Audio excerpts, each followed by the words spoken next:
All right, this is DB talking now. DB talking birds. DB talking Philadelphia Eagles live with Patrick J. Haven't been on here for a while, but we do have a ton to get into. And I say a while, but it's not. It hasn't been that long. It's been probably a week, maybe a little bit more than a week. Patrick, I think, right? Yep. Yeah, Been a I think long it's been a time. little bit more than Been a a week. long time. It's been a little bit more than a week, and I apologize, guys. It's been a crazy week, but hey, let's reconfigure, let's recompute, let's recalibrate. Let's just dive into what we got to dive into because we have a lot to get to. Um, there's a huge report. Obviously, we're going to talk about the. Let me start off with this. So, the Philadelphia Eagles. Obviously, we're gonna talk about the Philadelphia Eagles. We're going to talk about James Conner signing with the Arizona Cardinals, which is huge for them, in my opinion. The guy can still ball. He's still a downhill runner. He's going to run you over. Jason McCourty left the New York Giants organization without a contract, which I think is good because I think Jason McCourty can still play. Also, the Browns signed Jadeveon Clowney. I don't think it's as big of a deal as people are making it out to be, but they did go ahead and release defensive tackle Pro Bowler Sheldon Richardson. We'll see how that market how that market's gonna heat up and when that heats up. Obviously, it's after the free agency period, so but he should have some interest surrounding his name, Patrick.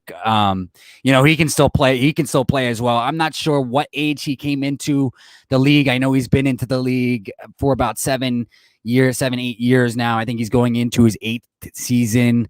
How do you feel about Sheldon Richardson?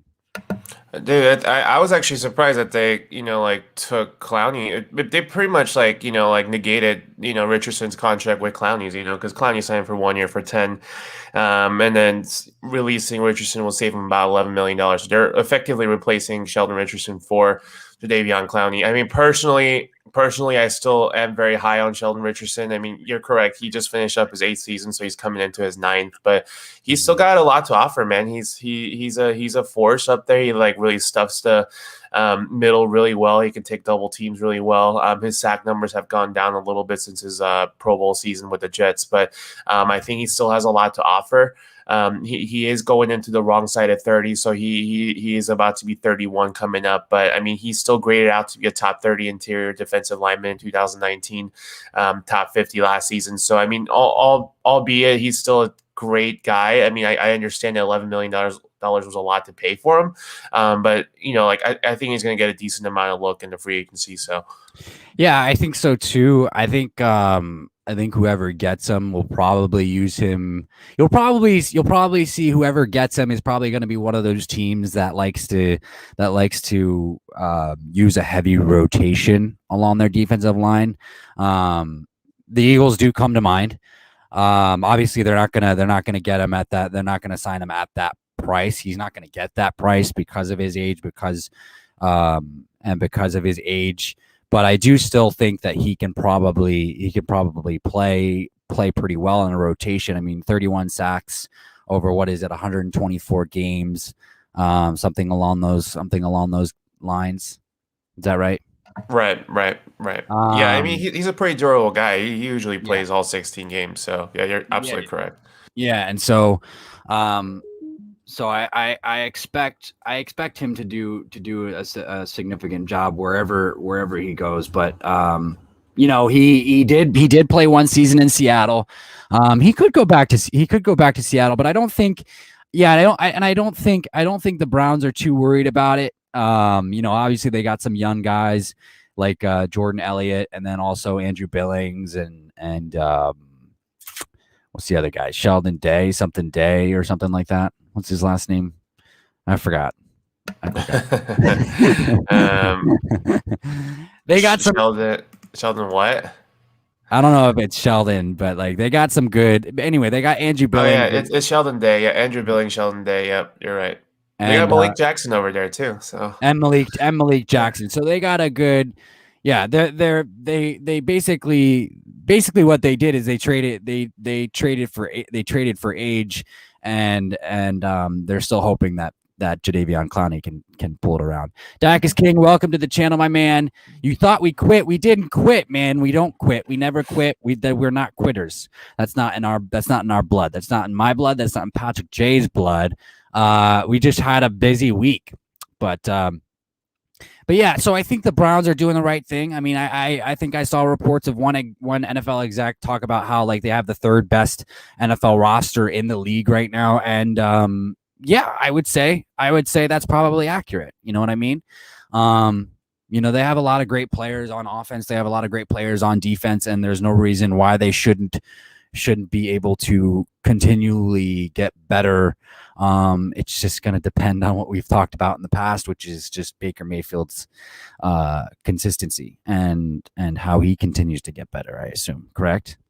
Correct. Yeah, I mean, just like a lot of teams with young quarterbacks, I mean, just you see it with the Bills, like it depends on a lot of what the young quarterbacks do in their developments, so it's the same thing with I mean, I feel like we've been talking about Baker Mayfield and his development for a long time, but he's still got some ways to go. So if he develops well, then that team's going to go far. So, right, exactly. But yeah, let's go ahead and move on. So yeah, Jason McCourty leaves New York without a deal. I'm sure. I mean, that's kind of one of those things where it could possibly be a starter signing. It wasn't going to be a starter signing, I don't think, but it could have been. He was a guy that was going to come in and compete. And maybe they told him that, and then he just kind of left, or maybe they just didn't like what they saw. Don't know why he left without a deal, but or maybe he's just testing. Maybe he's just going to go ahead and test his options, but I'm not too worried about it. But I do know what he's done in the past. So my only worry is if they got the best version of Jason McCourty, that could have spelled doom for other NFC East rivals. Sure. But yeah, there's not much to be said there. Who gives a fuck?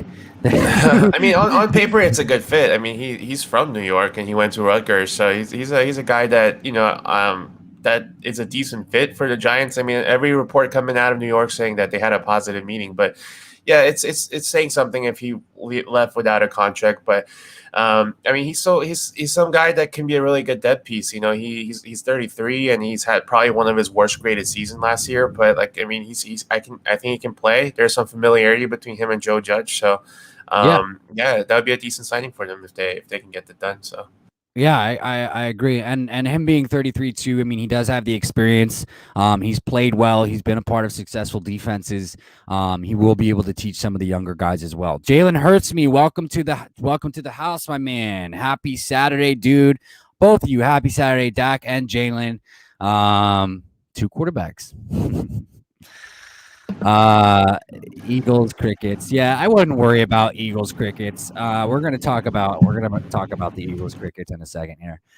But yeah, no, just to talk about that, Jalen. We weren't done. Patrick and I don't quit on things, and if we ever were gonna be done, we would have had a show about it. And it was just busy week for all of us. So let's get to it. Organization bashing from The Atlantic. Obviously, every Eagles fan should know what I'm talking about. Oh, that's what I wanted to do. Okay. Every Eagles fan should know exactly what I'm talking about. Bo Wolf, who was formerly in the organization with Dave Spadaro, Rob Motti, who's been reporting on the Philadelphia Eagles for God knows how long, put together a great investigative article on the Eagles organization that was completely bashing Jeffrey Lurie and Howie Roseman and just the way things are done in the organization. And they were able to successfully put together outside sources, inside sources, guys who are still there, guys who had been there that are no longer there. This includes players, this includes staff, this includes many different things. Yeah, guys, there's not much to be said.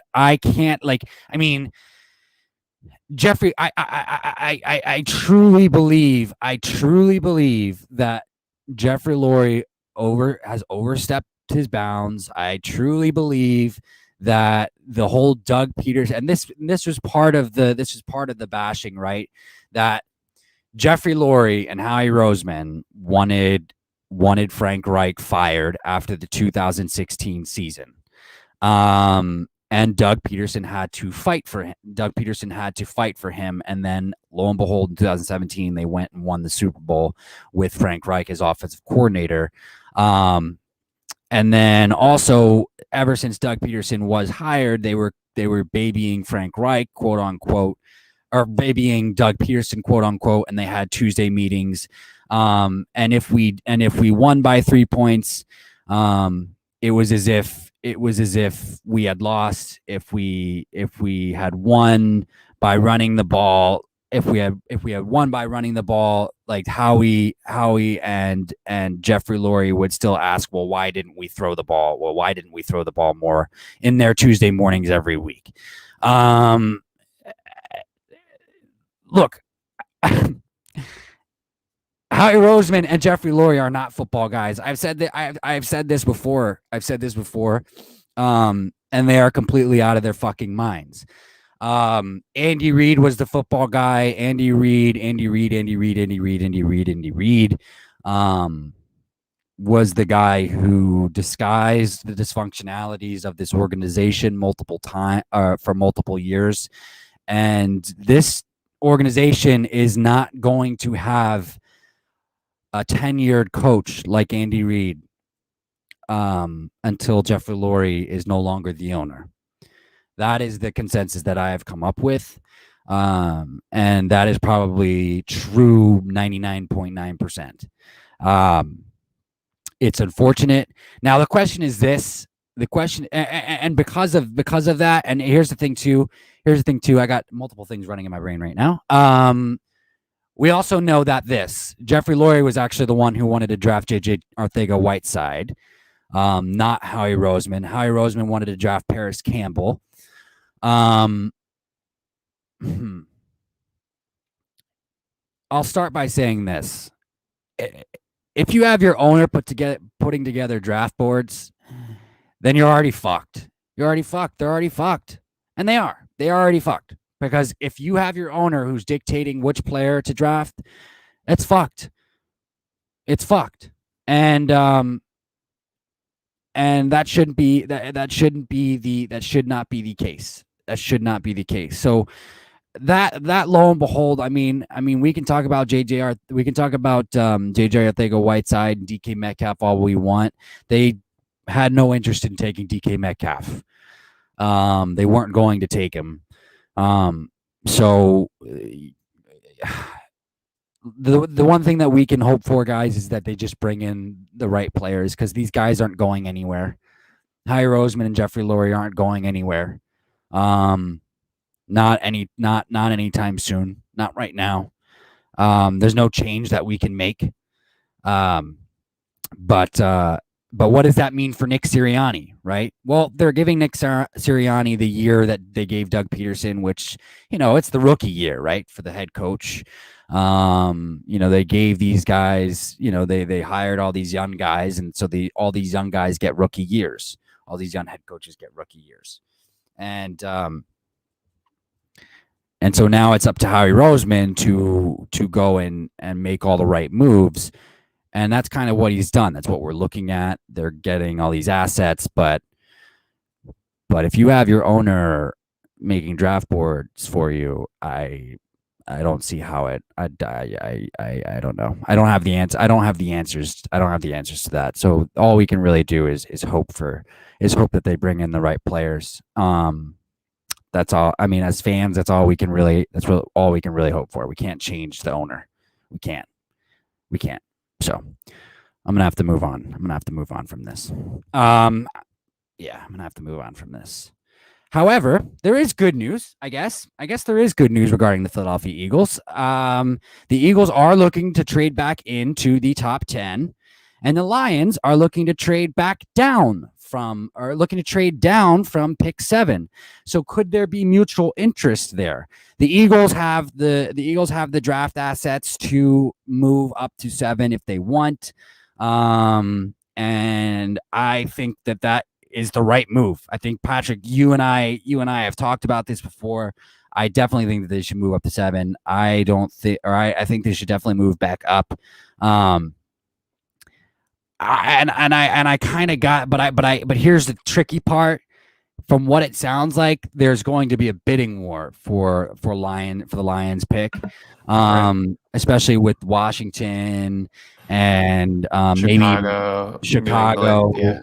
maybe even New England, the Eagles, and Yeah, and the Cowboys are looking to move up too, depending on who's available too. So, the Cowboys yeah, want to get yeah, Kyle Pitts. Yeah, and the Cowboys yeah. want to get Kyle Pitts.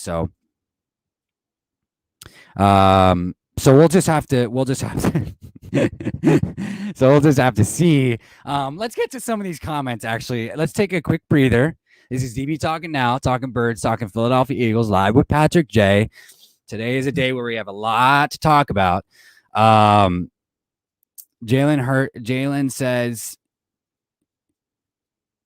Jalen says, you are right. They need to let the guys do their job, but I feel like our culture as organization is just shot. Yeah, they're not letting the guys do their jobs at all. There's huge arguments going on between the analytics guys and the scouting department, and that just shouldn't be happening. You would hope that they just work congruently with each other, and they're just not. Another thing that's been thrown in that article is just a name that we've never heard of before. So there's a lot of finger pointing, a lot of blame being shot around because nobody's willing to take responsibility for anything. You have players wanting to leave Philadelphia. It hasn't been like this since the previous owner. And I mean, and I'm talking about guys like Zach Ertz, who in his final end of the year press conference stood up there and in front of everybody and just cried. He started fucking crying. And that's not because of a bad season, guys. We've had bad seasons before with Zach Ertz, and that's because he can sense dysfunction. We saw Carson Wentz's press conference in Indianapolis and how uncomfortable he got when our Philadelphia media, Les Bowen, who's notorious for asking blunt questions. He's a good reporter. He's a decent. He's not an asshole. Asked the hard questions of Carson, and Carson got uncomfortable because the truth of the matter is, I don't think Carson wanted to leave Philadelphia the way that he left Philadelphia.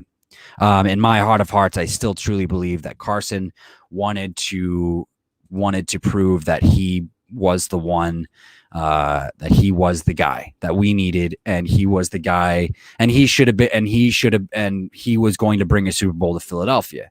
That's what I believe, and it did hurt him to his core that Nick Foles did take that team to the Super Bowl, and Carson wanted to prove that he could do it. And so that's just another one. This organization is right now is in disarray, and we can't change it. They're going to continue to run it the way that they want to run it. I mean, they threatened Doug's job. They threatened Doug's job after the 2018 season. If he didn't fire Carson Welch and Press Taylor, then he was going to be fired. That's what also came in that Atlantic report too. And that's coming from guys inside the building. It's coming from guys inside the building. So the dysfunction in this organization right now is beyond what is beyond. It's beyond the beyond. You know what I mean? It's like Dragon Age Origins type of shit. You know what I mean? You know what I'm fucking saying? It's a throwback of a game.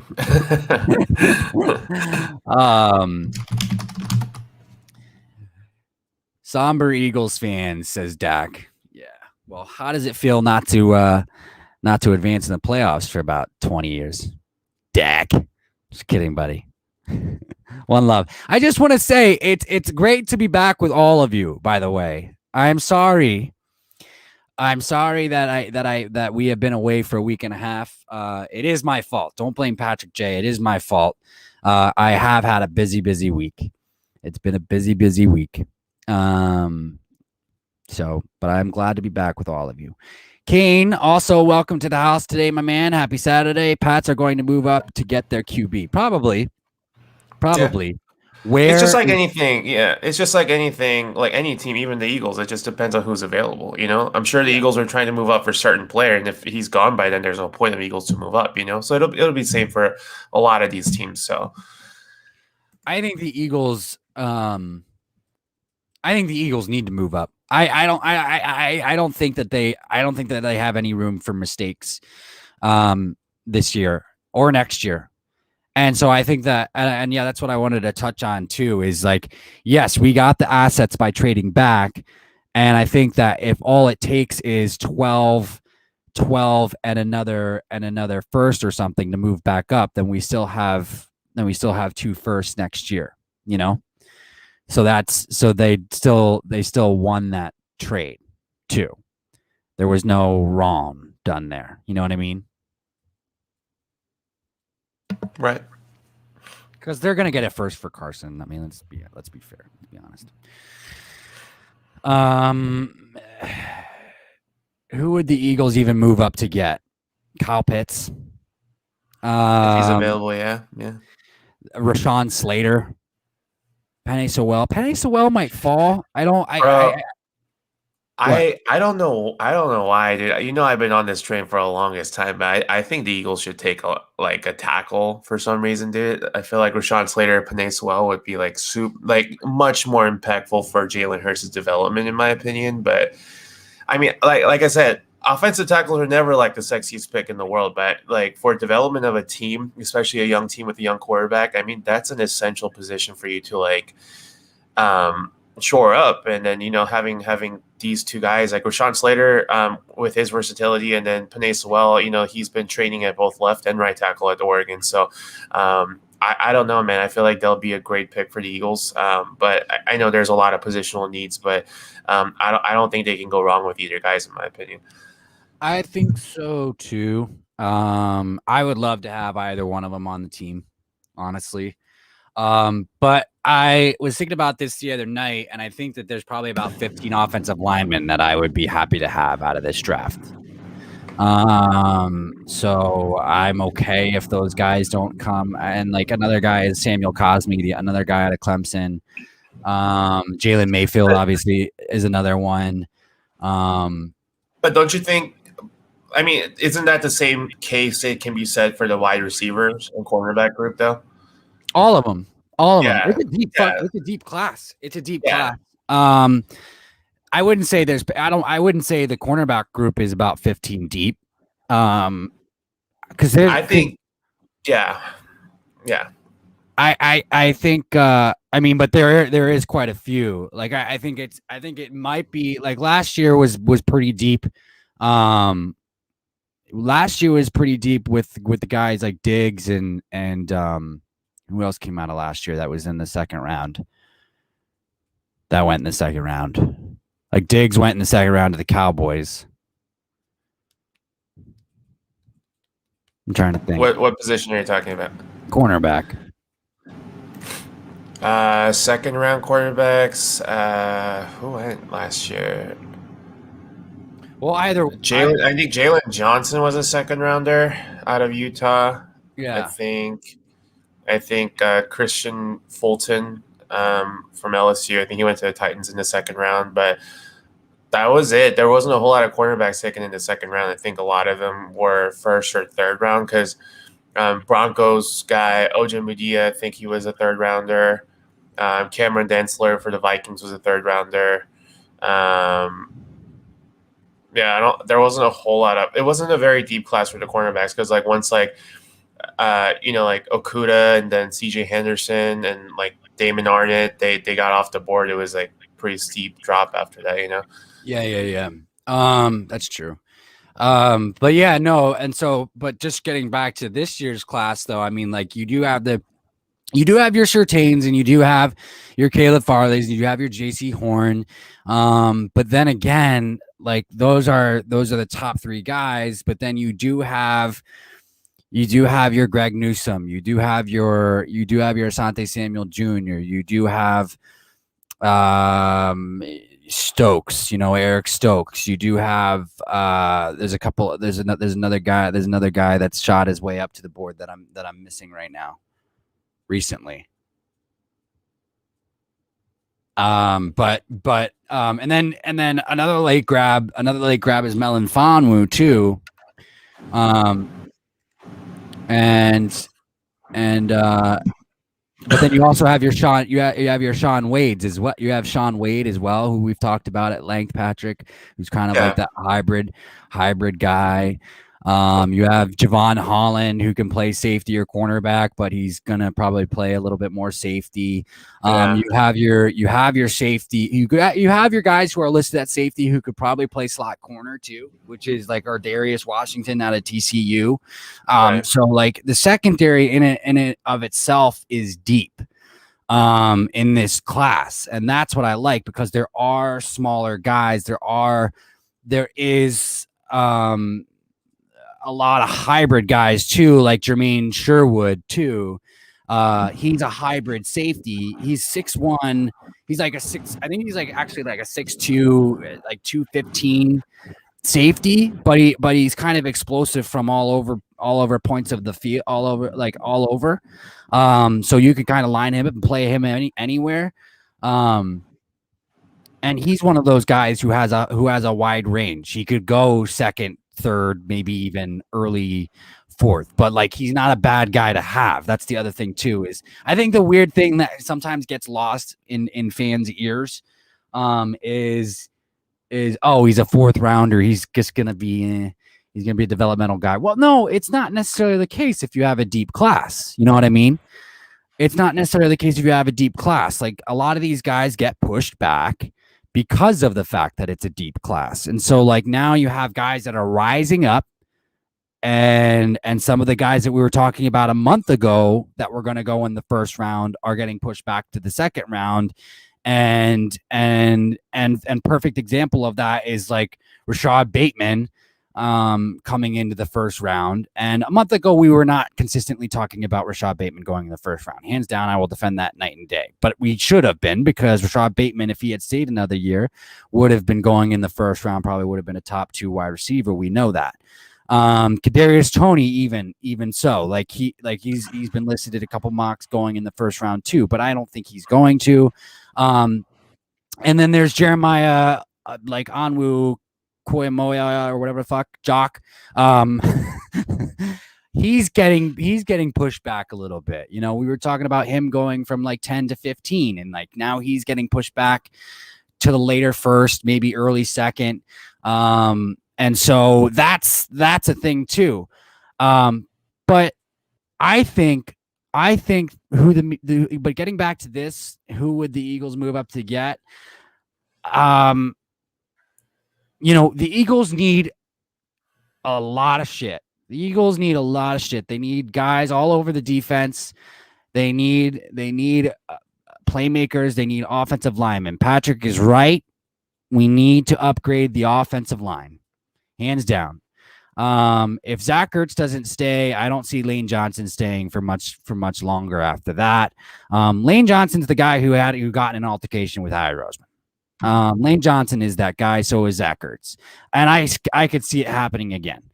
Lane Johnson is all bubbly every single offseason, guys. So don't put 2 cents into his bubbliness right now. I don't care who he's talking to at ESPN. So we could go for an offensive line. We could trade up for a Rashawn Slater, or we could trade up for Micah Parsons. We could trade up for a Jason Owe. We don't have to let the Giants take Jason Owe at 11, which Patrick and I talked off air about. We think the Giants might just go Kwity Paye or Jason Owe at 11 because they're interested in taking defensive linemen. Patrick, what is your take on what we just talked about? Yeah, I agree with you. I mean, just like what everybody discussed, moving up, there's a lot of teams that wants to move up. And some teams are pretty clear and apparent on what they want. Like the Broncos, for example, the Patriots, for example. I know if they move up, they're going to move up for their quarterback. So it just depends on how the board plays out. It's pretty safe to say that Lawrence and Wilson are going 1 and 2. So, yeah, I mean, the question really comes down to, are the 49ers really going to take Mac Jones at 3? If the 49ers take Mac Jones at 3, there's going to be a lot of teams that want Justin Fields or Trey Lance to move up and get those guys. If the Niners go with Justin Fields, for example, I mean, Patriots, if they are indeed enamored with a guy like Mac Jones, they're going to probably be more motivated to move up to take the guy like Mac Jones. And again, if Kyle Pitts drops to 7, I mean, yeah, the Eagles would love to move up to 7, but I mean, who's to say that they can outbid the other teams like the Cowboys or the Cardinals that's been said to be interested in moving up to take 7. So that's going to be a bidding war again. If guy like Jamar Chase drops for some reason, if a guy like Penei Sewell or Rashawn Slater drops for some reason, so it's just like a bunch of chess pieces, and you just kind of have to let the draft board plays out. It's kind of hard to predict, So yeah, I mean, I agree with you. It just depends on which players are going to be available, which players are going to drop. Especially if the 5 quarterbacks go top 7, like we all are thinking about at the moment. I mean, there's going to be a lot of good players dropping to that 8, 9, 10 slot too. So, I mean, that could change the perspective of the entire draft too, quite a bit. And then when it comes to Eagles, you kind of have to think about it, we'll see what's available at 12. If the Eagles can realistically get, guys like Micah Parsons or JC Horn or even Rashawn Slater at 12, I mean, would they want to trade up and get these guys to secure them, at the cost of whatever? But yeah, I mean, it just depends on how the draft board plays out, like you said. And then, I totally agree with you. This draft is really deep. And lucky for the Eagles, the receivers, the cornerbacks, and the offensive line are the 3 deepest positions in my personal opinion as far as where they're at. I think the wide receivers can easily go 15, 20 deep and top 100, cornerbacks top 10 easily. Offensive linemen, I think there's easily about 15 guys, just like you said, that can play. First round alone, I mean, we're talking about guys like Sewell, Slater, Darisaw, Vera Tucker, Tevin Jenkins. Yeah. So there's a ton of guys. And in the second round, you're talking about guys like Jalen Mayfield, Alex Leatherwood, Jackson Carman, Creed Humphrey, Yep. on and on and on.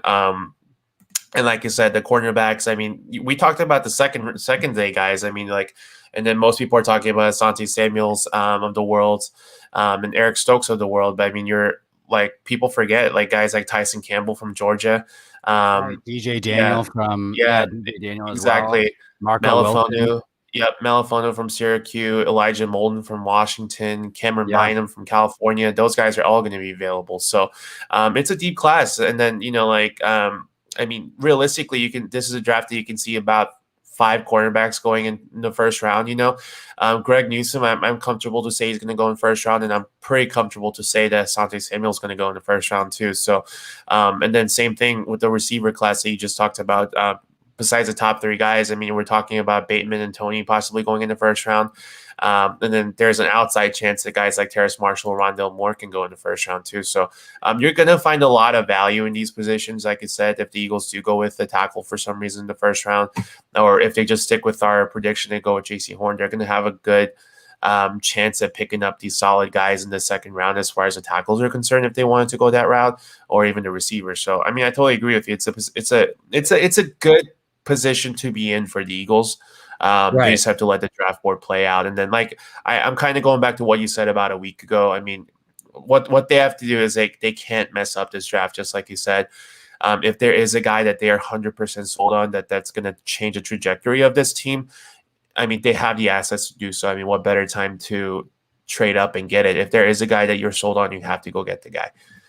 Right, exactly. I mean, yeah. I mean, that's the thing. That's the thing is they have to trade. They have to go and get the guy that they are interested in. And there are reports, obviously, that they are interested in trading up, like we talked about. That Lions are open for trading back. This goes straight into what King Grayson said, which is teams trying to move down, like Atlanta, Carolina, Detroit. Detroit, obviously, we're talking about Lions, Carolina Panthers, Atlanta. Atlanta does need to trade back because Atlanta has as many holes, if not more, than the Philadelphia Eagles. And so I think that is imperative for them. They don't need the number 4 pick, and they don't need to take a quarterback right now. They just don't. Here's the thing here. And I thought about this, everybody's like, okay, yeah, but it'd be good to groom a guy behind Matt Ryan. Well, Patrick, look, the whole reason for taking a quarterback is so that you can kind of build around that rookie stud when they're in that window, right? You know, the Super Bowl. You hope that you land. You hope that you land your franchise quarterback when you take that rookie quarterback, and then what's that? And what's that window? And then what is that? What does it mean to have that window? Well, that window means this, right? The window means you have your franchise quarterback on a rookie contract. Now, they take a quarterback with the 4th overall pick, and then they have him sit behind Matt Ryan for 2 years. Then you have 2 years wasted of that rookie contract. And then that's 2 years wasted of a Super Bowl window for that guy. You see what I'm saying? So like, Sure. So like they don't have to take a quarterback this year. They don't have to take a quarterback next year because everybody knows that the quarterback draft class next year sucks ass. Even the top prospects have question marks. That's why it doesn't make sense. That's why what the fucking Philadelphia Eagles are doing right now, it just doesn't fucking make sense, Patrick. It does not make sense. Yeah, let's get draft picks for next year's draft for next year's quarterback draft class. Makes no fucking sense. Anyway, because the top guys, and there's 2 of them. There's only really 2. They have question marks, big ones. Okay, I'm moving on. I mean, like, if maybe they're stockpiling for different positions. I mean, who knows? Who knows? I mean, like I agree with you. I would love to give Howie Roseman and Jeffrey Lurie benefit of the doubt while they're sucking each other's cocks. Yeah, but I'm not going. I agree with you. I mean, there are the guys that the top guys are. Pardon my language, everybody. Keaton Slovis from USC, Sam Howell from North Carolina, and then probably the top guy right now is probably Tyler Shue from Texas Tech. But yeah, all those guys are not. Wow. I should be excited about a guy from North Carolina. I should be excited about a quarterback from North Carolina. Really? Have you seen the receivers? I'll be honest with you. I in my early mock that I did for next year, I have the Eagles taking the guy from North Carolina. So I mean, because you know that it's gonna suck ass. We'll talk about this later on in the next years. But fine. But what we can talk about right now is it makes no sense for them to stockpile draft picks for next year, first rounders. It doesn't, and that's why they're trading them. Somebody probably went to them and be like, dude, do you understand that? Or they're just listening to every ESPN fucking thing. They're like, do you understand that the quarterback class next year makes like absolutely sucks ass? And Howie Roseman was probably like, Jeffrey was probably like, well, I don't know. Talk to Howie. Fucking idiots. But I mean, I agree with you. That quarterback window, the rookie quarterback, that's a very essential thing, and that's what a lot of NFL teams are doing.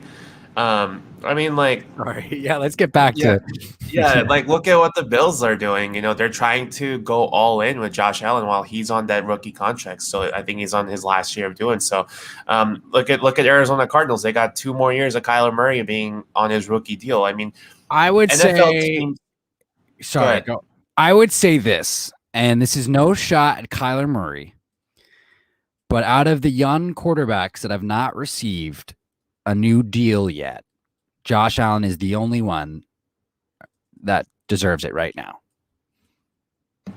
I mean, yes and no. I agree with you. But my point is, as the NFL teams allocate so much money into the quarterback position, I mean, it's a huge advantage for the teams that don't have to do that when they have a quarterback on a rookie contract. These teams have so much money they can spend to like surround these guys with a better talent. I mean, I think that's what the Bills and the Cardinals and what the Browns did to a certain extent. That's what the Dolphins and the Bengals and the the Chargers are about to do. Is that these guys are in a much better position because these rookie quarterbacks are not taking up a lot of their salary cap basically. So exactly. Just like you said, like once you draft your future quarterback, I mean, let's say you spend the first year or even 2 grooming this quarterback and then really seeing if he can really take you to the next level. That window opens up to like on year 3 and year 4 of their rookie contract is really when you can go all in at that point. So right. Yeah. So I Anthony mean, A, Anthony A, welcome to the channel, my man. Please like and subscribe. One love and happy Saturday, brother. He's a Patriots fan. Patriots fan, Anthony A. Go ahead, Patrick. no, but that's it. That's really it. So I mean, it's Um, just like that window is really important. So, I mean, the team like Jalen, I mean, the team like the Eagles with Jalen Hurts, if he can really take that next step, I mean, the Eagles really do have even more of an advantage because Jalen Hurts wasn't like a high draft pick, you know. yeah. So they in fact have even more advantage in that case. But I mean, we'll see how it goes. I mean, like you said, you really have to keep in mind of those like trajectories of like the quarterbacks in your payroll situation, and then like the teams like aforementioned teams like the Cardinals, what they're doing, what the Bengals and the Chargers can do with Herbert and Burrow going forward. They're going to be in much more advantageous stage because of their cap situation, just like you said. So Yeah, no, I completely understand. Dak says, "Who would the Eagles trade up for?" Waddle. I don't think that they would need to trade up for Waddle. Watch the Eagles trade up to take Mac Jones. Mac Jones is probably good. Mac Jones is probably going to go to 3. But I still am not sold that the 49ers actually know who they're going to take. And we can talk about that in a little bit. Let's bust out some of these questions. Patrick, keep note of that because I know that 49ers did go to Justin Fields Pro Day. yep. Sewell will be a generational talent. Agreed. Stalwart, probably 10 to 15 years. Kind of like what we're seeing with Trent Williams. Good thing for the Eagles is all the positions they want are deep. That's what she said, Dak. Just kidding.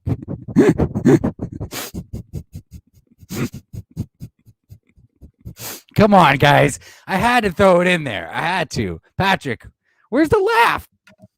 No.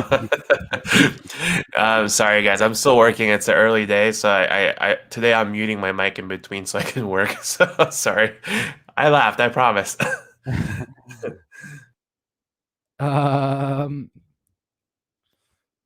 let's see. So I'm a watch.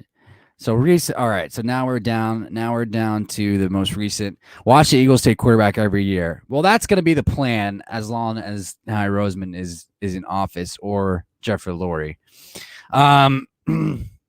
So Kane Grayson says my mock is Horn, Marshall, Humphrey. Yeah, that's kind of my dream mock too. And it's not really a dream. It's something that could possibly happen. That's hoping that Humphrey gets to 70. You know, that's hoping that Right. Humphrey gets to 70, which First two is very realistic. Yeah, the Creed Humphrey, yeah, it'll be something if he can make it to third round for sure. So but with the Eagles wanting to trade back up, we'll have to see. I really do believe that they are trying to trade back up. I really do believe that they're trying to trade back up. So we'll see what that brings us or what that will even look like moving forward. But let's talk about Mac Jones and the 49ers and them going to Justin Fields Pro Day because I don't believe that they're sold on Mac. I don't believe that they have made their choice on who they're going to take. And I think that that's the right decision. I don't think do I agree with either quarterback at pick 3? No, I don't think either Justin Fields or Mac Jones should go at pick 3. I think there's two solid choices, and that is number 1 and that is number 2. And if I had to put a quarterback at 3, I think that it would be okay to take Trey Lance at 3. But for some reason, we haven't heard anything about Trey Lance going to the 49ers at 3. It's all been about Justin Fields, and it's all been about Mac Jones. Patrick, I didn't really get the details out of what they got from Justin Fields Pro Day. Why don't you go ahead and talk about that a little bit? yeah, I mean, he did really well. He did really well. And then the important thing to note is that Justin Fields, when he this is actually his second pro day. He actually did this honestly just to appeal to the 49ers, because I mean, like, at this point in the evaluation process, we're pretty aware that Trevor Lawrence and Zach Wilson are going to go 1 and 2. So it's the what he did basically is he pretty much designed his pro day off of what the 49ers do. So he did a lot of what Kyle Shanahan likes to run in his offense, so that he pretty much designed his entire um, like the prep, and as well as like the execution and everything, just to fit into what Kyle Shanahan and John Lynch likes to see in their offense. So he from everything that we've seen in some reports, that videos that's been out in Twitter. In fact, actually, 49ers account from NBCS actually posted a lot of this, is that he did really well. He impressed with his throw. He threw it to his left across his body really well. He fired off perfectly with the deep passes on the run. And then the thing with this is, I mean, it's just my personal opinion, so don't quote me. I'm not seeing this anywhere. It's just my personal opinion. Is when you're picking this high, the teams generally like to go historically over an upside rather than a safe pick, in my opinion. And while I can see Mac Jones and Trey Lance both being a good fit in the 49ers scheme, Justin Fields has the highest upside, and then he'd be a really clean fit into Kyle Shanahan's scheme, and I think he showed that in his pro day, especially going to that extent of actually designing his pro day based off of what the 49ers like to do. So I mean, at this point, I'm more comfortable to say that they're going to take Justin Fields, but I do have to agree with you in that I don't know if they've necessarily made up their mind from which quarterback they like to go. Yeah. Yeah, no, I forgot you and I talked about that off air a little bit, is that he would be a better fit for Kyle Shanahan's system. That is good. And with that said, that makes me think that they're probably more intrigued about Justin Fields than anything. Dak is King says Patriots are taking Mac Jones. That's the feeling that I had all along. I think Mac Jones just fits in well with Bill. For some reason, I have that feeling. I would like to see that. I would like to see that pairing. Jalen says Eagles will have first overall pick in the next few days. I mean, they went to Trevor Lawrence's pro day.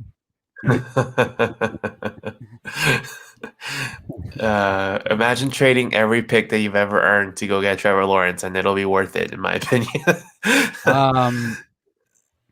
Or they'll take Zach Wilson.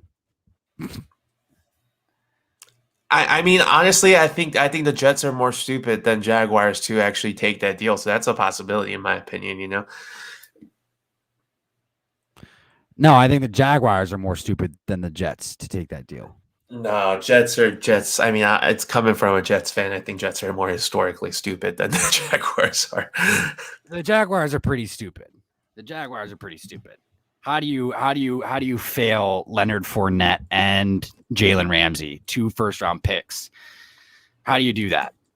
I don't think they necessarily failed Ramsey. Miles Jack also wanted to leave for a period of time, but ended up staying. And like, they almost failed 3 first-round picks. That ownership. Yeah, so it's a new era. We'll see how it goes. It wouldn't take. Well, it's not the head coach is not the new era. Their ownership sucks, and their ownership makes the decisions in that organization. We've seen that, and I don't know. I think Jalen Hurts plus 4 first-round picks would probably get the job done. Just I don't know, bro. Dang. I don't know. We'll see. And then you can get your beloved Trevor Lawrence, because the Eagles are probably going to take Zach Wilson. And I would be upset, honestly, because I don't want a quarterback. You know, I don't. It's not that I don't want a quarterback. I would love You wouldn't Trevor. want a quarterback if it was Trevor Lawrence. Yeah, I you would have to take Trevor Lawrence. No, Yeah, I wouldn't if yeah, mind. yeah. I wouldn't mind Trevor Lawrence. I wouldn't mind Trevor Lawrence. But like, here's the thing: is like I don't think it would be. It's not needed. It's not needed. You know, we don't need to go and do that. We need other things. You know, we need other things. Jalen Hurts is, I think, is going to be good. So, you know, we can get like Joe Horn and or Joe Horn. We can get JC Horn and we get Terrence Marshall and we can get a Jalen Waddle and we can get Asante Samuel Jr. or we can get a Jalen Waddle and we can get a Greg Newsome or we can do this and we can do that. We can get a Jalen Waddle and a Eric Stokes, or we can get a Devontae Smith and maybe Javion Collins or whatever. You know what I mean? So like, I just or a Jason Away and a Kadarius Toney. Like I don't know. Like there's so many things. Like those are two good players. Kane Grayson's all about asking me the opposite every single stream. Have you noticed that? Who's your player you absolutely don't want to see the Eagles taking with their first pick? A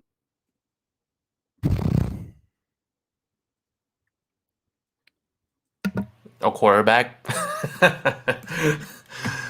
Yeah, I don't want. I'll tell you, I am off the Mac Jones trade.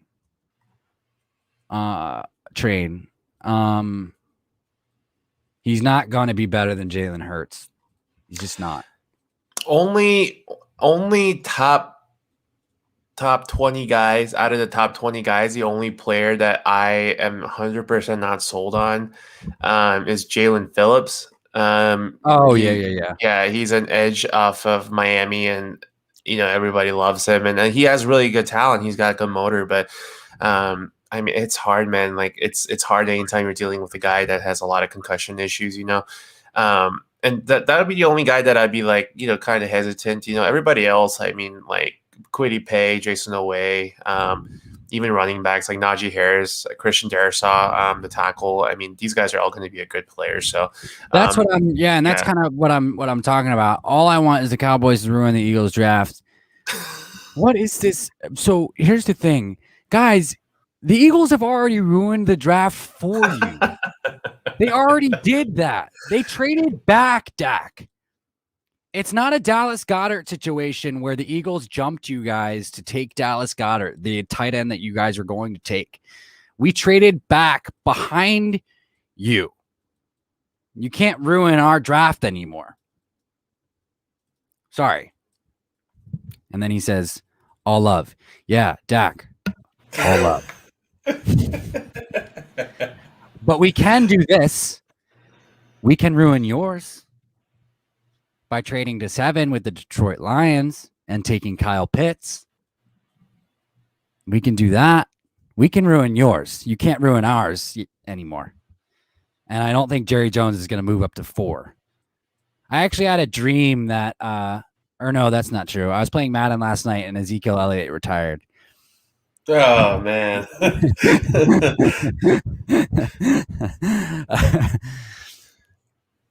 No.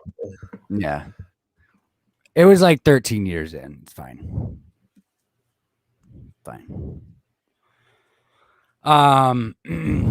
Yeah, here's the thing is like, yes, would it be way too early? But would I do it, Patrick? Or would I be okay with it? Yes. And what am I talking about? Taking Najee Harris. I like Najee Harris. He says I was kidding. Yeah, I bet you were. Najee Harris is going to be a good player, but I mean, here's the thing. I'm not even going to argue that it's early or anything because you just don't know, But only thing that I'm going to argue is your point before, though, is like Eagles have other positional needs. You know what I mean? And I understand that these positions are deep, but I think Eagles really need to. Yeah, I feel you. Sorry, go ahead and finish. No, that's it. I mean, that's the only reservation I have about taking a running back. I mean, like I can argue that the 12 is way too early to take a running back. I mean, never take a running back that early. But I mean, I'm not going to stand on that ground because if you have a talent, generational talent, then you take them wherever that you can. But yeah, I mean, I think my only argument would be like their positional needs. You know what I mean? So I mean, that's case in simple. That's my point. You know. Yeah. Well, I think well that's what I was gonna say. I was gonna say too is a couple things is that it's better than taking your running back at 4. No shots to the Dallas Cowboys. Um, um, and also if you look at what the Colts did, they had um they had what's his name, and they brought in Jonathan Taylor, and so Jonathan Taylor had a phenomenal season last year. They also didn't they have Gus Edwards? Didn't they have 3 good running backs? They did. Yeah, so they had 3 good running backs. They had Jonathan Taylor, they had Gus Edwards, and then they had the other dude. Why can't I think of his name right now? Who? The other dude that was starting before Dak, don't go. I'm just playing with you, bro. Oh yeah, don't go, bro. I'm just kidding. Yeah, don't go, bro. You know Um, it's all love. It's all love. for you're talking about the Ravens, right? No, the Colts. Oh, the Colts. Uh,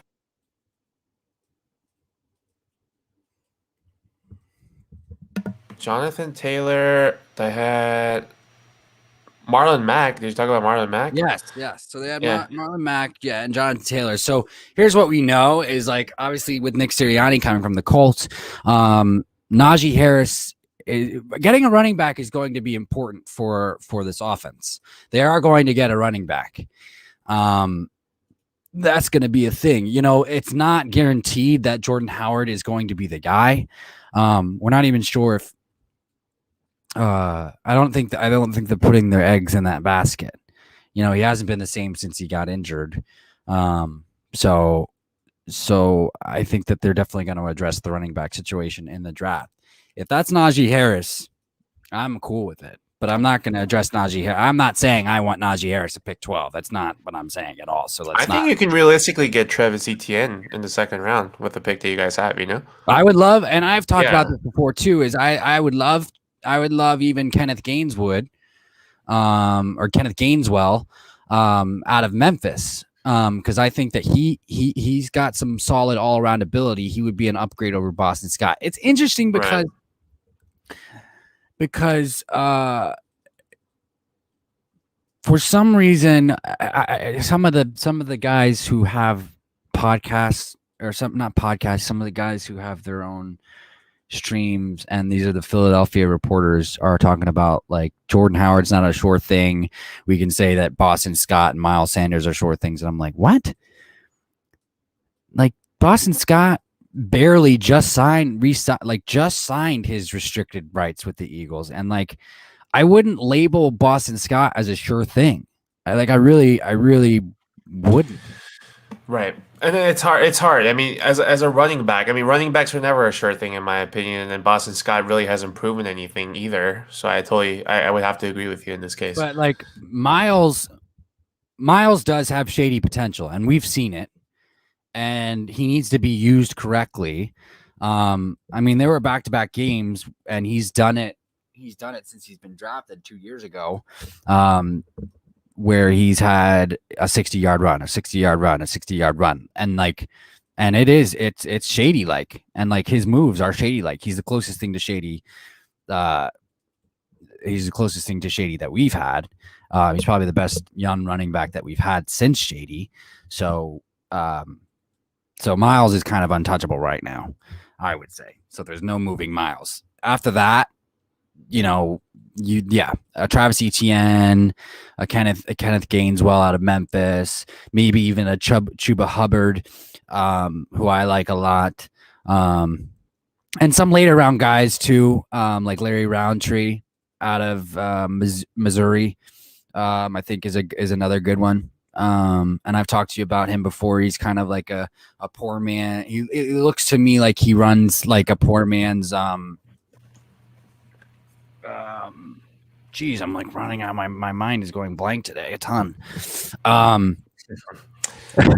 Melvin Yeah, Gordon. Melvin yeah, Gordon. yeah. Yeah, it's a decent class. It's not as deep as the other positions. Obviously, Etienne and Harris are the top two guys, but like you said, the two North Carolina guys, Javonte Williams and Michael Carter, are decent prospects. Gaineswell out of Memphis, like you said. Stevenson actually out of Oklahoma. He's a senior, and also another senior from Ohio State, Trey Sermon.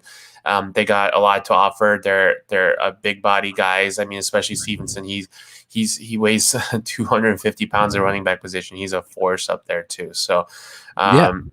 and then like I said, there's a lot of guys that are smaller but are speedy guys like Kylan Hill, Demetric Felton out of UCLA, Jared Peterson from Buffalo. So there's a lot of guys. I mean, towards later in the draft too, but not as deep as the other positions. Obviously, there's some drop off between Etienne, Harrison Williams down to Michael Carter. But you can definitely address this position later on too. Michael but Carter, yeah, I like Michael Carter actually. I like Michael Carter. He's another good one. Patrick, go ahead and talk about, because now it's the time to talk about it while we're talking about running backs. James Conner coming and signing with the Arizona Cardinals. That's one of your teams outside of the New York Jets, Yep. because we live in Arizona. He's a tough hard nosed runner. He's still got a lot of ball left in him. I like him. I don't know what the Steelers are doing this offseason. It really makes absolutely no sense to me. They lost 3 cornerbacks, or maybe even 4, I think. Now they're giving up on James Conner. Ben's old. Nobody gives a fuck. Talk about it. What does James Conner bring to the Arizona Cardinals? A lot. See, this is a thing. This is a thing that I was kind of talking about. The Cardinals are in a unique situation. This is going back to Kyler Murray being in his rookie contract still. A buddy of mine actually asked me. They're like, how did the Cardinals sign James Conner? I feel like they just have endless amount of cap. I mean, they signed J.J. Watt, they signed Malcolm Butler, they got Rodney Hudson, they got A.J. Green, they got like all these guys coming in now. James Conner, they're like, how do the Cardinals have this much money? He's like, basically, like these guys are signing cheap deals. Honestly, Malcolm Butler signed for less than $2 million.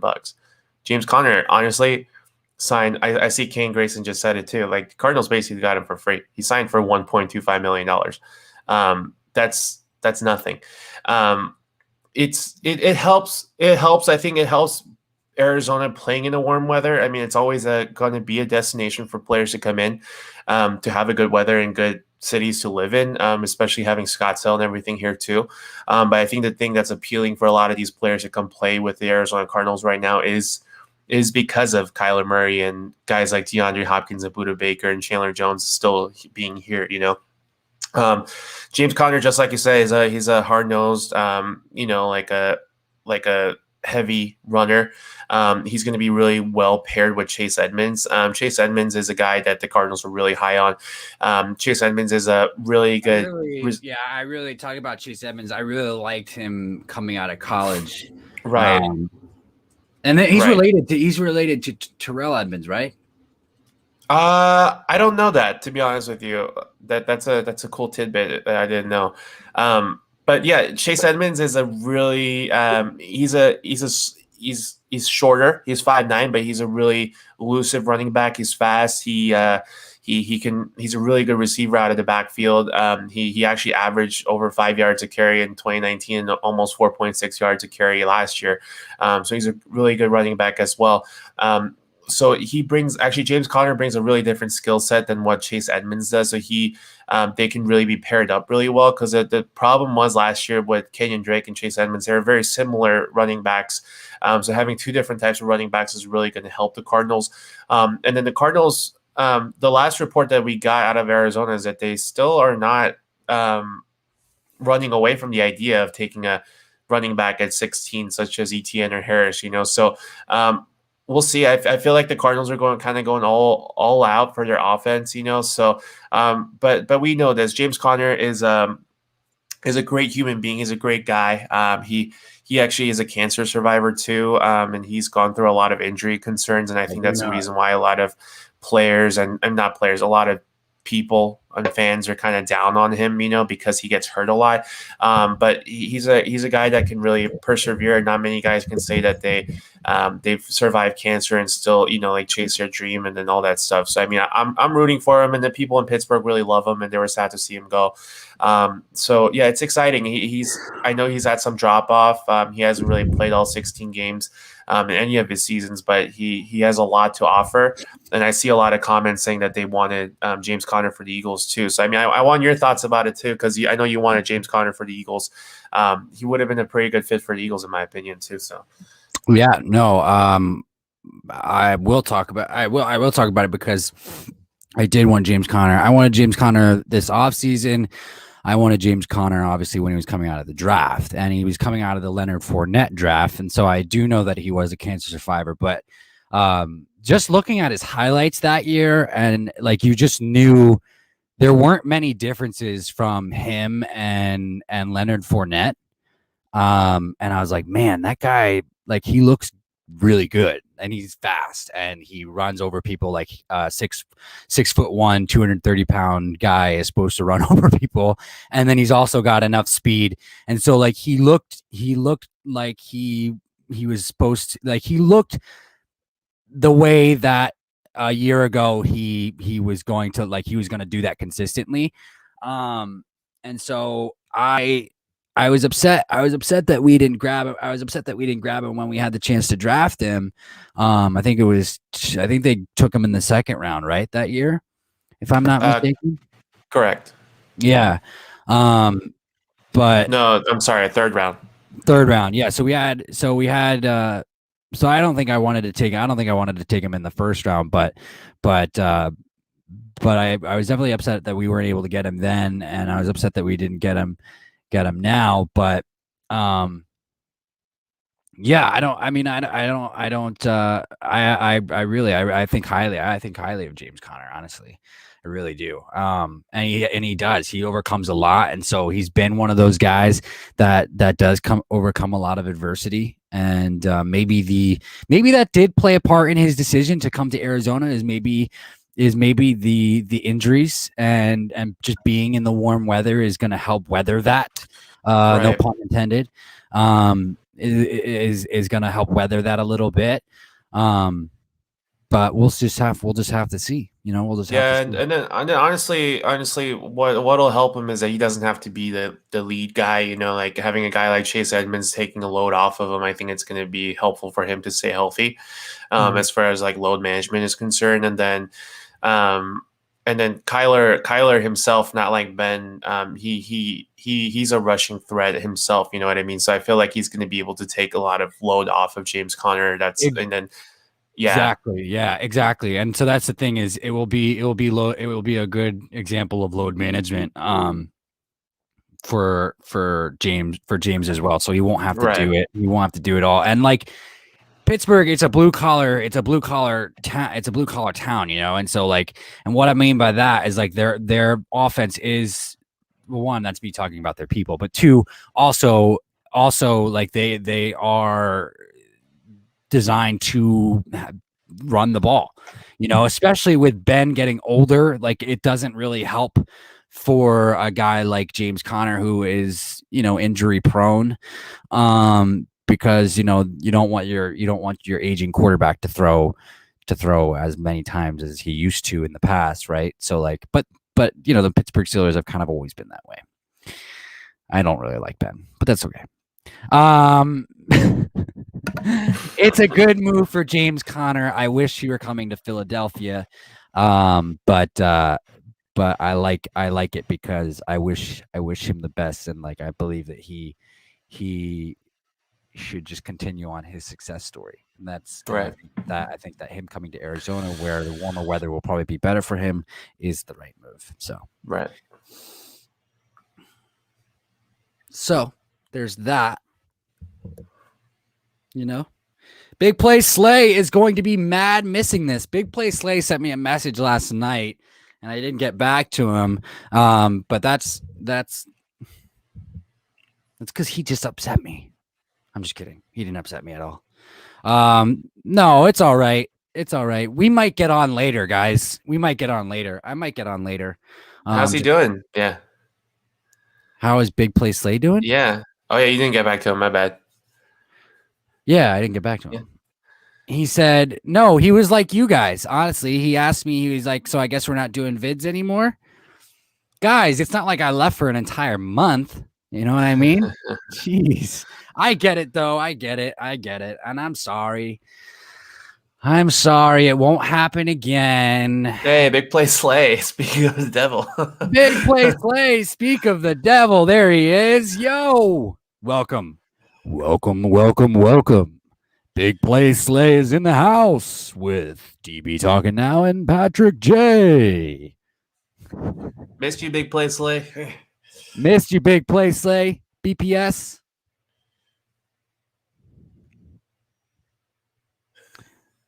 I am very, very disappointed in you, DB.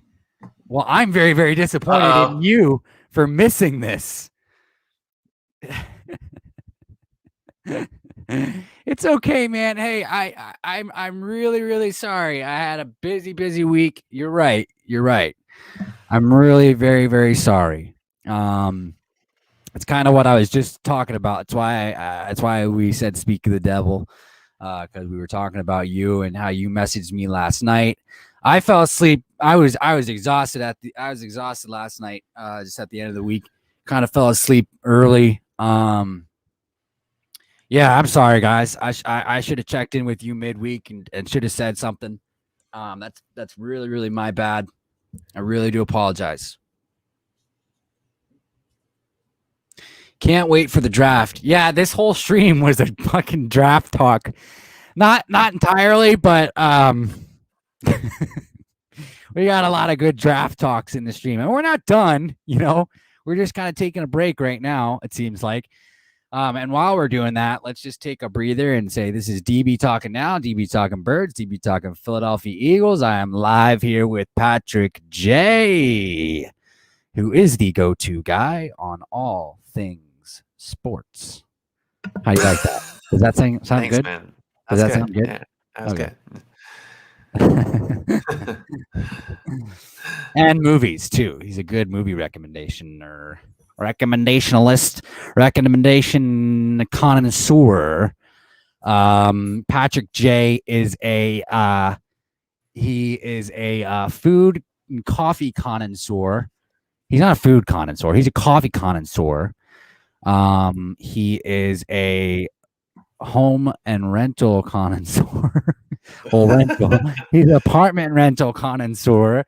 Fuck the Colts. Keep screwing with us. What are you talking about? Jeez. Big Play Slay's hopping in with some anger today, but I like it. Oh, what's going on with the Colts, man? Keep me in the loop. What's going on with the Colts, Big Play Slay? How do you like your coffee? Black with a little cream. I'm just kidding. Yeah. Patrick likes it with green, with black. Patrick likes it black. Yeah, I just take it black.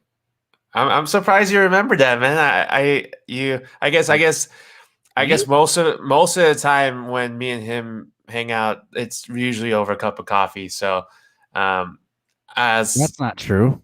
Yeah, it is. No. Yeah, it is. First off, I don't. It's always over coffee. Yeah, it starts over coffee. Yes. Yeah. Yeah. I remember And then it turned into a murder in a cave. Yeah, yeah. Some of Yeah. my favorite memories, man, with not just him, but with other guys, is we used to just sit at a coffee shop and just drink coffee, and sometimes we won't even say a word, but that was cool, just like just being in that vibe, you know. So Yeah. Are you talking to me? yeah, I was talking to you. Oh, Who else would I be talking to? I completely missed that because I was reading what Big Play Say was saying. What did you just say? No. You can go to that right after. But I said some of my favorite memories is that with you and our other friends, we would just go to a coffee shop sometimes, and we would just sit there and not say a word. But that was some of my favorite memories, you know, because it was just I just really enjoyed the vibes. You know what I mean? Just like the presence of people. Oh yeah, Yeah. yeah. No, I agree. Yeah, and then like people would be like, "Why is that fun? You guys are not even talking." But I'm like, you just like to be surrounded by good people. You know what I mean? So Yeah, it's like if you question me one more time, I'm gonna take this coffee and waterboard you with hell yeah. it. Or at least that's what went through my mind. I'm just kidding. I value my coffee too much to use it as a waterboarding substance. Uh, Uh, all right, sorry. You can go back to what you were talking about, what you were reading. Sorry. Big Play Slay says, I'm subscribed to the channel and I watched a live episode of how the Colts traded for Carson Wentz, and I saw a former Eagles fan bandwagon to the Colts because of Wentz. Oh, well, that's okay. I don't blame him. I don't blame him. This whole organization's fucked. We started off the stream today with that. We're talking about the article put out by the Atlantic, Big Play Slay, and honestly, there's nothing we can do. There's nothing we can change. Obviously, Howie and Jeffrey Lurie are gonna do what they want to do. The thing that we can only obviously hope for is that they bring in good players. Honestly, that's what we can hope for. You know, that's pretty much it. That's pretty much it. That's what we can hope for. And hopefully Sirianni. Here's the thing. I think this is the big thing that came from that article is that they babied Doug. They had Tuesday meetings with him, whether win or lose. They talk shit to him, whether win or lose. The Green Bay game back in 2018 was obviously the big one that was referenced, or was it 2019? 2019. Patrick, you and I watched that game together, We did. and it was a huge win for the Philadelphia Eagles because they were 1-3, and it was kind of a season-saving win, and it was a short week, Thursday night, and Doug just ran down their throats with Jordan Howard and Miles Sanders. And that following Tuesday, Jeffrey Lurie and Howie Roseman said, "Why didn't you throw the ball more?" And that's kind of what how those Tuesday meetings went, is like he was criticized regardless. And Doug just got tired of it. Doug just got tired of it. And no head coach deserves to be baby like that. And especially because you're a leader of men, and especially if you have success, and especially a guy especially a coach who won the Super Bowl. You know what I mean? And maybe there is fault in Doug not asking for more power after, when he had the chance to do it. But Doug just wanted to be a football coach. He didn't need the power, and he said that. But maybe that was the mistake that he made. So, and I'll let you talk about what I just said in a second, Patrick. But because I do want to hear your opinion on that. Because as Eagles fans, I mean, it drives us nuts. But I want to hear, as an outsider, what you think about that, because it's nuts. And so my hope is I think that Sirianni is going to be a little bit more pressing than Doug. I think Nick Sirianni is going to be a little bit more vocal for what he wants than Doug. And I think Sirianni is going to have a better game plan for how things work than Doug. That's what I think, and that's what I get from Sirianni. I don't think that like, you know, sometimes it's not easy to describe um great things, to the masses, you know what I mean? So it's like it's not easy because sometimes great things you have to experience it to understand it. And so that's why I say when we criticize Nick Sirianni's first press conference, like just calm the fuck down. It's his first press conference, and he might just be a great head coach. He might just be one. And he might just be having a hard time explaining a great process because he did a phenomenal job with the Indianapolis Colts. I remember, guys, I got a full ride scholarship to go to NYU for acting, and I went to Los Angeles for acting. Like during my scenes, like you can't really. It's hard to describe the experiences that you went through. It's hard to describe the success. It's hard to describe the experience that you have from a successful scene after the scene. You have to go through it. And it's also hard to describe the experience of a successful scene before you have the scene for someone who asks you this question: what is it like when you have a successful scene? You can't really put it into words. You want to know why? Is because it's going to be different every single time that you have success, because each different component is unique. You know what I mean? Each player that they bring in is going to be needed to be coached a little bit differently. Each player is going to bring a different thing. So you can't really chalk it up into one pretty bow. That's the problem. That's the problem with some people in society, is like everybody wants a fucking compact car. No, it's not. Not everything can be measured up into one fucking compact car, guys. You got one thing. You got an Infinity with a fucking Bose sound system. You have like a fucking this with a that. You have this with a that, and you have people who have customized shit, and you have a fucking touchscreen in your car, and you have this. You have some cars that have 8 tracks because the person asked for an 8 track because they like 8 tracks. Like you have the person who has the fucking old analog clock because it makes them feel nostalgic because they liked it because their grandmother who died like 15 years ago had an analog clock and they had warm memories of their fucking grandmother. Like everybody's fucking different. Okay? So remember this. Give him time. Let's see what he does on the field. Cool your fucking jets, Joan, and just let the process work itself out. And just hope that Jeffrey Lurie and fucking Howie Roseman bring in good players for this guy. That's what I have to say. That's what I have to say. Now, Patrick, what do you have to say about the Atlantic article? Well, it's hard for me to say because I mean I didn't read it, to be honest with you. But I mean I have the same stance as far as like everything else is concerned. I don't know the content of it besides what you just told me, but um, it's a same concept that I had long before we started this, and even when we did this, like and you kind of touched on it too, like the owners have to stay back, and they have to let their guys, the people that they're hired and that they're paying this money to do their job, they have to take the step back, and that's what Jeffrey Lurie has to do.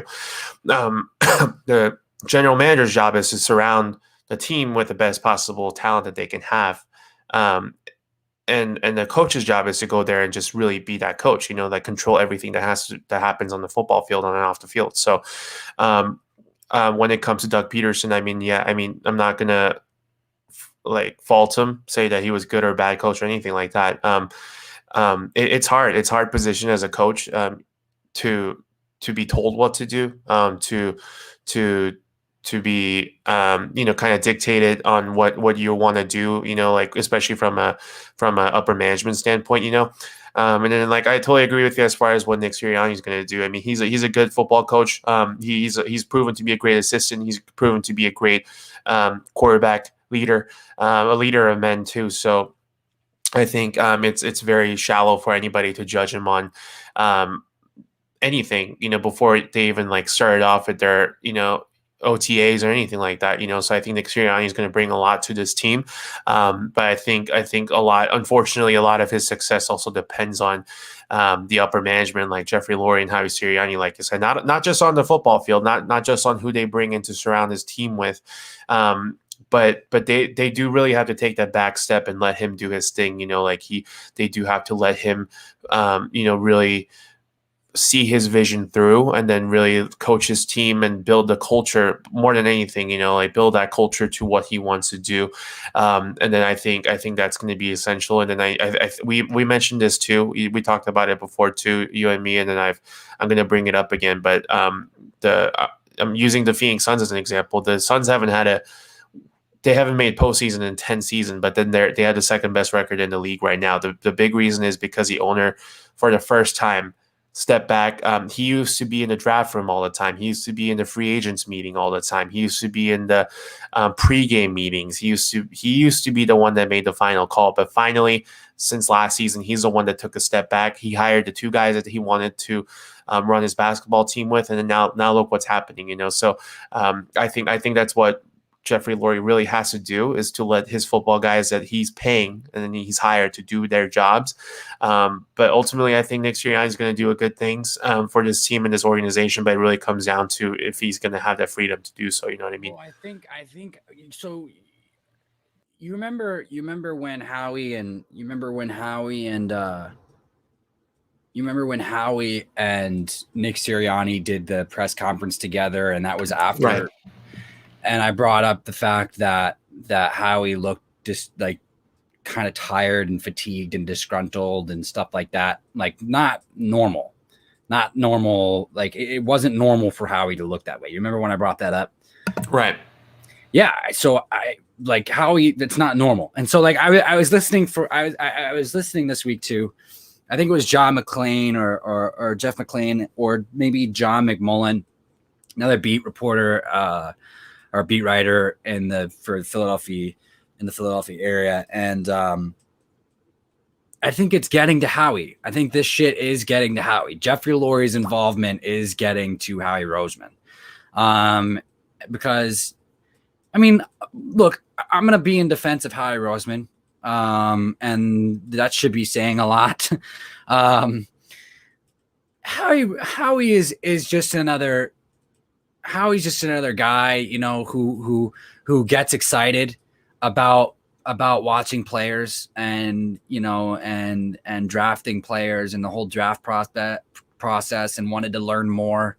And there are some phenomenal things that he does when it comes to like making trades and manipulating the cap and things like that. But he also wanted to be a better GM in terms of prospects.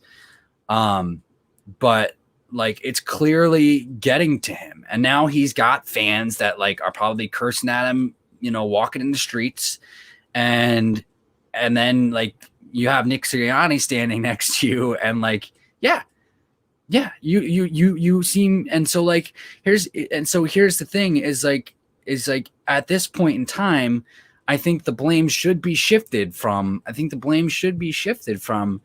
Howie to Jeffrey. And for Eagles fans, at least for older Eagles fans anyway, I think it's hard to bring up with them because they'll be like, Jeffrey Lurie is the best owner we've ever had. Blah, blah, blah, blah, blah. And like, it's like, yeah, but have you been hearing and they're like, you can't even decipher what it's been like, what it was like before. And that's because I'm a 30-year-old guy. Right. And so like, I don't have many memories of the previous ownership. You're right. But I don't care about the past. I care about the now. I care about right now. And I care about what Jeffrey Lurie is doing right now. Jeffrey Lurie should not be putting together draft boards. Jeffrey Lurie should not be telling Howie Roseman to draft J.J. Arcega-Whiteside. I can tell you this: Paris Campbell put up more for the Carolina Panthers, right? He put up more for the Carolina Panthers than J.J. Arcega-Whiteside did for the Philadelphia Eagles in his rookie year. I can tell you that. If Harry Roseman got his wish in that draft, we would have had Paris Campbell on this team. And I can tell you this. I am going to defend Harry Roseman for a second. Harry Roseman drafted Lane Johnson. From that same exact draft, Harry Roseman drafted Zach Ertz. Harry Roseman drafted Jordan Hicks from that same exact draft.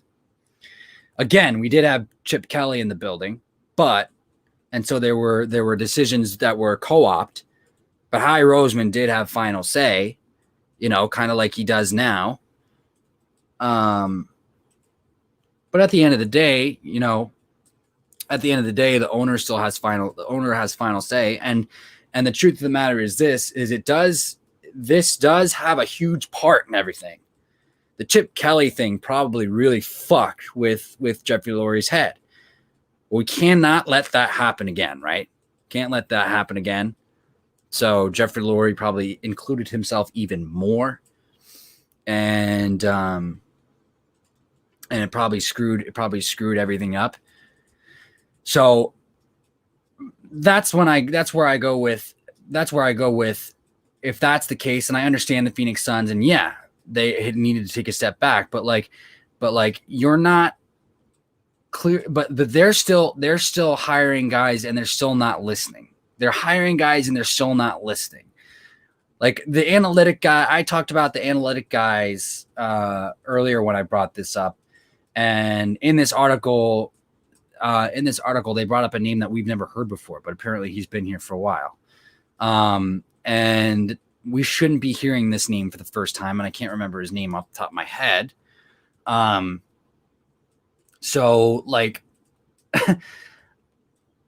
they're still blaming people. So I wish we were on the verge of him taking a step back. However, he's a stubborn son of a bitch, and I don't see him doing that.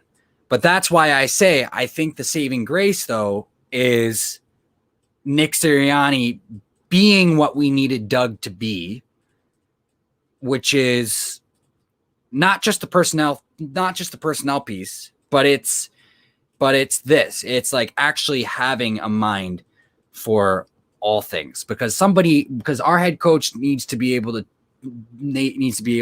like put the pressure, step up to the plate, and then be able to press the plates together. You know what I mean? So not just step up to the plate and just say something once, but stay there until you get it done. Like, I love the fact that Harry Roseman said this at that same exact conference that they were at together that I'm talking about, which is like, yeah, Nick reminds me every single day that we need 2 more quarterbacks on this team. That's good, because we never heard anything like that come out of Harry Roseman's mouth when it came to Doug. So that's good. And so I think that's our saving grace. Jonathan Gannon, a lot of players like him, and we can see that with Eric Wilson coming from Minnesota to play for us, and Anthony Harris coming from Minnesota to play for us. Players like him, they get a good vibe from him. He seems like a good dude, a tough guy, who's gonna be able to tell the guys that we need these guys. Let's go get these guys. Go get these guys. Howie, go get these guys. And so that's what we need. We need these coaches to put pressure on the personnel department. We really do. We really, really do. So, but with that said, this is DB Talking Now. This is DB Talking Birds, DB Talking Philadelphia Eagles live with Patrick J. Everybody, it was good to be back. And thank you all for joining Big Play Slay. King Grayson Dak is king. All of you. Jalen hurts me. And guys, I might be back later before the end of the evening. I might not, but I will definitely be back tomorrow. Don't you worry. I will not have an abandonment on you again. I promise. One love, everybody. Happy Saturday. Please have a beautiful day. See ya, bud, says Big Play Slay. See ya, bud. One love. Patrick J. Later, everybody. I appreciate everybody coming back. Yeah, sorry we missed a couple days, but hopefully we won't do this again. We won't. All right. One love. Go Birds, baby.